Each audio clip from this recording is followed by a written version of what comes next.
everyone. My name is Tara Beeston, and I am one of the full-time leads of the new Live Well San Diego youth sector with the County of San Diego. I am so excited to be joined today by several of our youth leaders who will share an overview of how and why the youth sector was developed. During the first year piloting this effort, we are focused on what works in our community and for our youth, and what needs to be adjusted for next year. This presentation will highlight lessons learned over the first 7+ months of this program. As many of you know, in 2010, the County of San Diego adopted the Live Well San Diego vision for a region that is building better health, living safely, and thriving. With over 500 partners, Live Well San Diego uses a collective impact model, requiring cross-sector collaboration to align the efforts of individuals, organizations, and government to help all San Diego County residents live well, recognizing that no one entity can address public issues alone. Live Well San Diego was originally comprised of 4 sectors: business and media, community and faith-based organizations, cities and government, and schools and education. This existing structure and network lent itself well to immediate activation for education and outreach at the beginning of our county's COVID-19 response. These 4 sectors quickly expanded to respond to the needs of specific populations and segments of our community. At the same time, early in the COVID-19 pandemic, young people in our county were advocating for their specific needs. This quickly led us at the County of San Diego to develop what we called the Youth Emergency Readiness Ambassador Program. 22 youth from underrepresented backgrounds were recruited from across our region to create and disseminate emergency readiness and COVID-19 information to their peers. With the success of this program, we then explored how to further and more sustainably engage youth in our organization. From the beginning, we knew that in order to be effective, this effort had to be youth-led.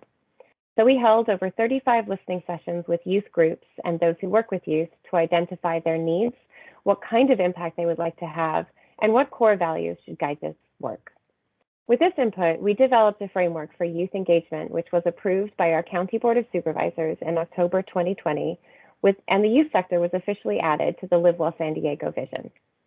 With this approval, we then developed action plans for each component of the framework, which we then took back to our community and youth specifically to ensure that we had incorporated their input.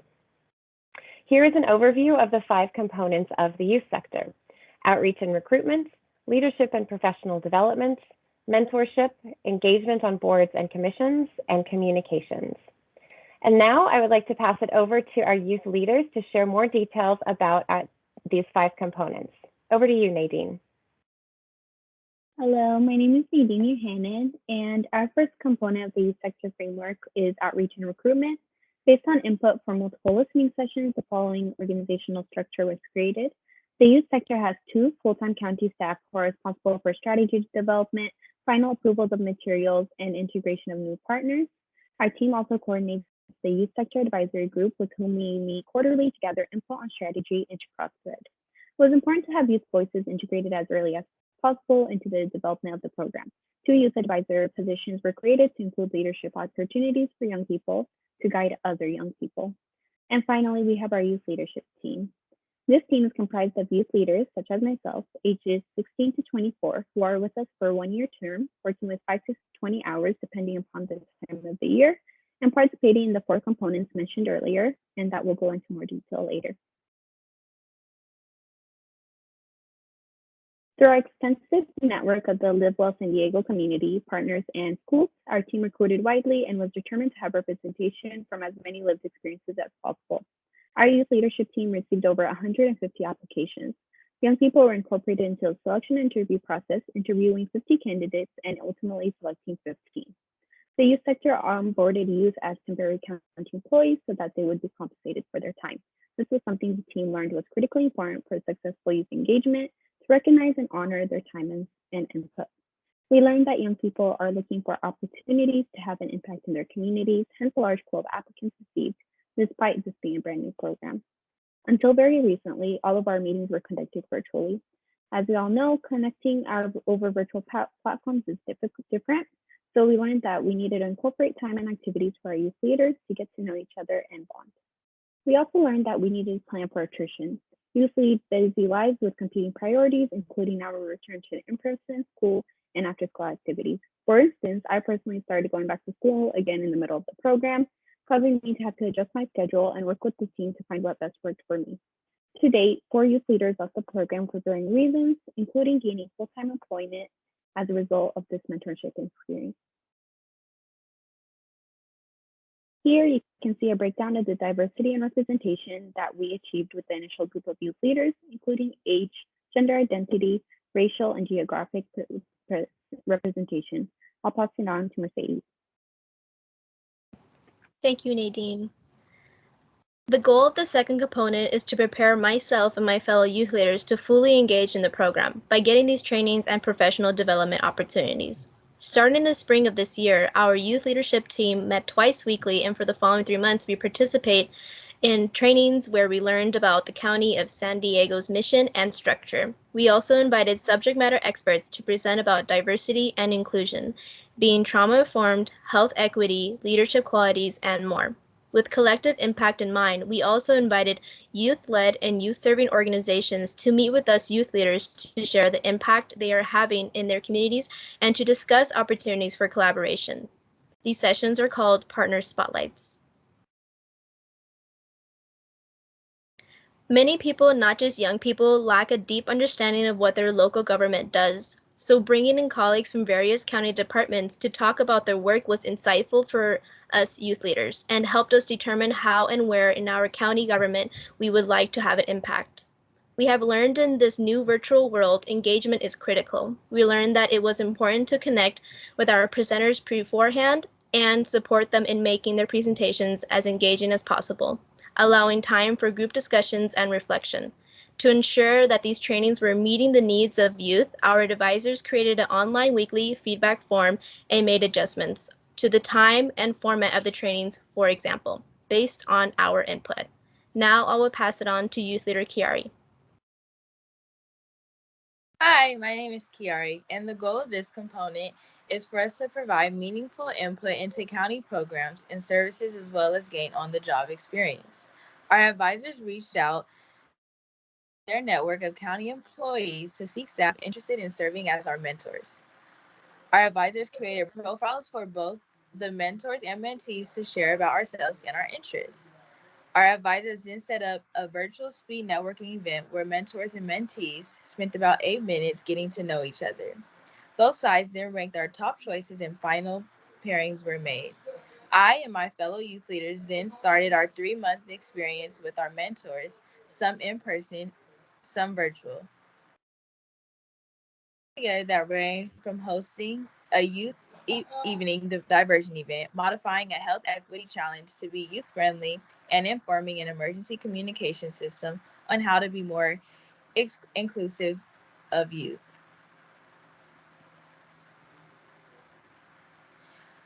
Lessons learned include the importance of us youth leaders identifying our preferences for a mentor as well as creating our mentorship project with our mentor to ensure that we were fully invested in the experience.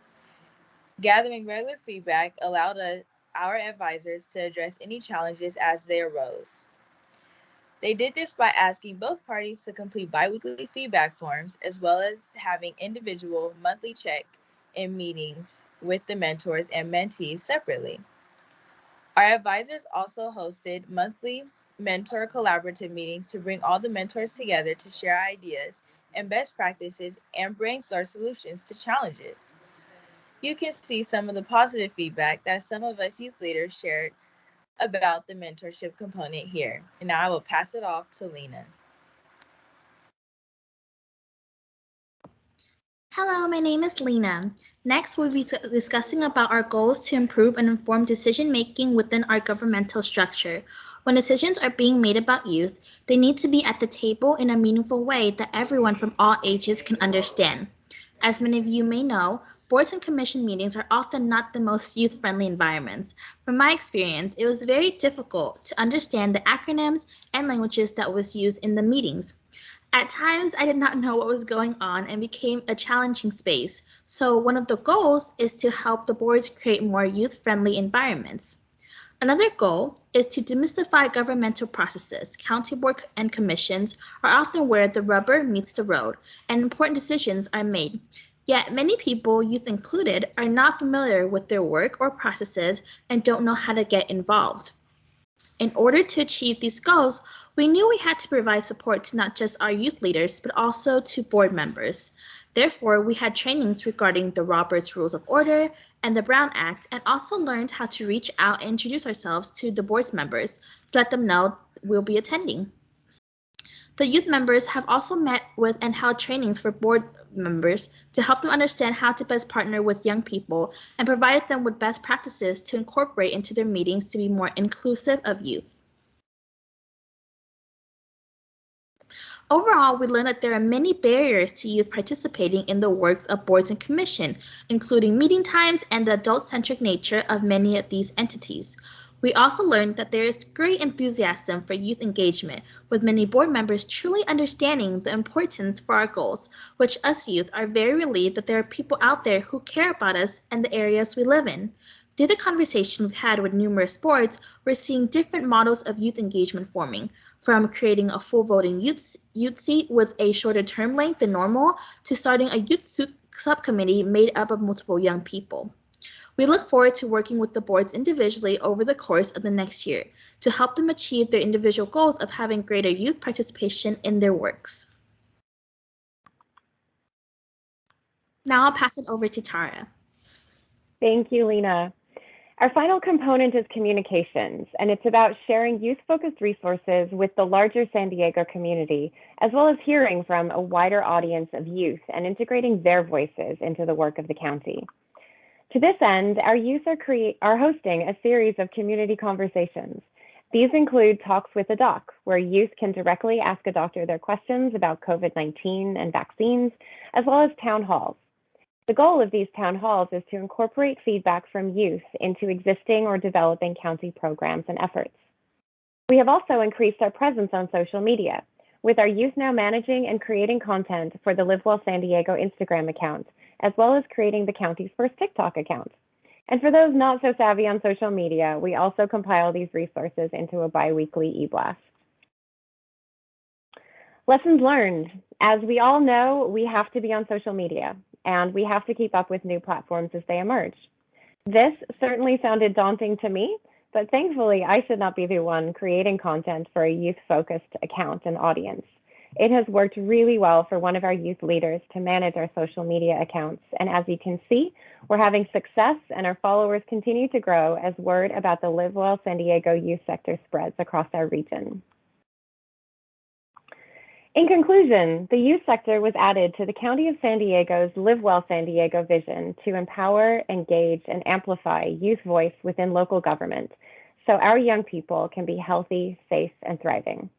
In the first 7 months of the pilot year of this effort, we have had many successes and learning opportunities, and we look forward to continuing to adapt and to listen to our young people and work with them to prepare our next generation of civic leaders by ensuring they have a voice within their local government.